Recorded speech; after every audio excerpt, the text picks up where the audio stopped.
Hey guys, so I had some downtime here at work, like for 30 minutes, which kind of sucks when you have to get up at 1:30 in the morning to come into work and then you sit around for a little while, but hey, it is what it is. Anyway, so I thought I'd do a video now while I had nothing else to do. So, as some of you guys may have known, I grew up on a farm, and I don't know how many of you guys have worked on a farm, worked with cattle, anything like that. But one thing that is very, very consistent is that they are absolutely crazy, insane animals that try to run you over when you try to move them and work with them and get them in trailers and give them shots and vaccinations to keep them healthy and all that good fun, blah, blah, blah, blah, blah, blah.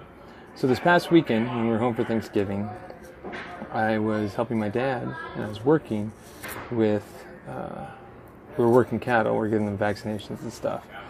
And so these particular cows were a little more feisty than sometimes they are. And so I'm working, and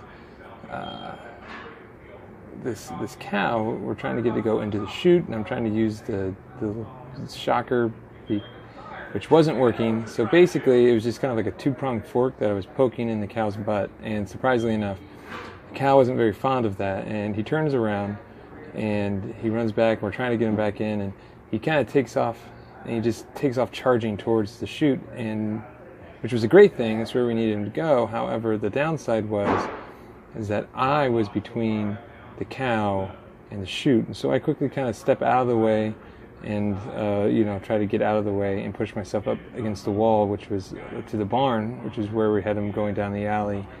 And the cow took me out, man, straight up tackled me NFL style. Turns out when my dad took him to the stockyard this past weekend, 1,300 pounds of cow came crashing into me.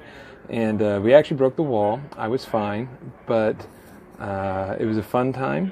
And I can now say that I've been tackled by a cow, which surprisingly hadn't happened yet in all the times that I helped my dad work cattle. I've been stepped on, I've been run into. It's the first time I've ever been smashed into a wall by a cow. All that to say, these animals are absolutely insane. And could you imagine being born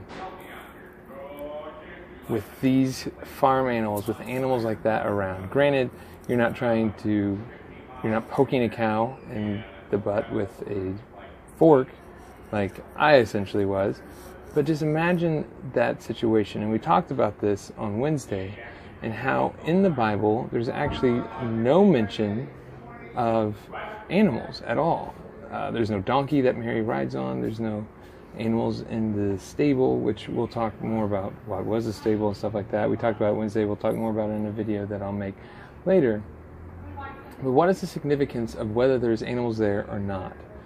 I mean, there's not, I guess, a huge amount of significance, but there actually is. To some people, it's a really big deal. I was doing some research before making this video and read a couple articles, and to some people, it's a huge deal, and animals are the most important part of Christmas or something weird like that.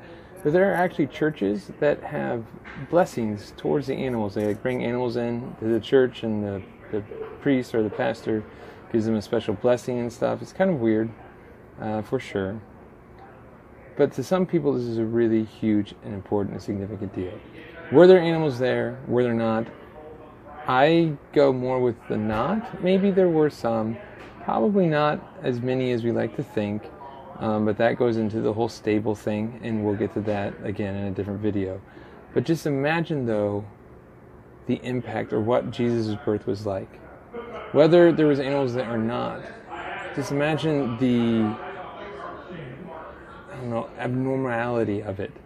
Like being born not where you would normally be born. Granted, we're born in hospitals most of the time. They didn't really have hospitals. They're mostly born in the houses, but still, it's not, wherever it was not a place you would normally want to have your kid. And there was even the manger and the feeding trough that they ended up putting Jesus in to be kind of his bed. Just imagine how chaotic and strange and bizarre the birth story is. And how when Jesus came into this world, he came into chaos. He came into sin. Here he is, God, as man. 100% God, 100% man. Sinless. Entering into this world of sin and chaos and confusion. And from the moment he was born, that's what it was like.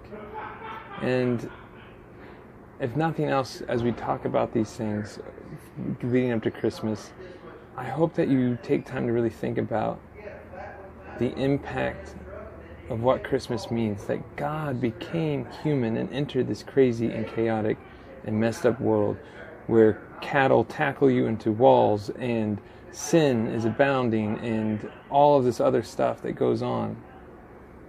And that you just think about how important and how massive of a moment this is, but at the same time, how lowly and how quiet and how insignificant to the rest of the world at the time Jesus was born, his birth really was. It's really interesting and bizarre, and the only way I would imagine God going about doing it, because that's just God's MO.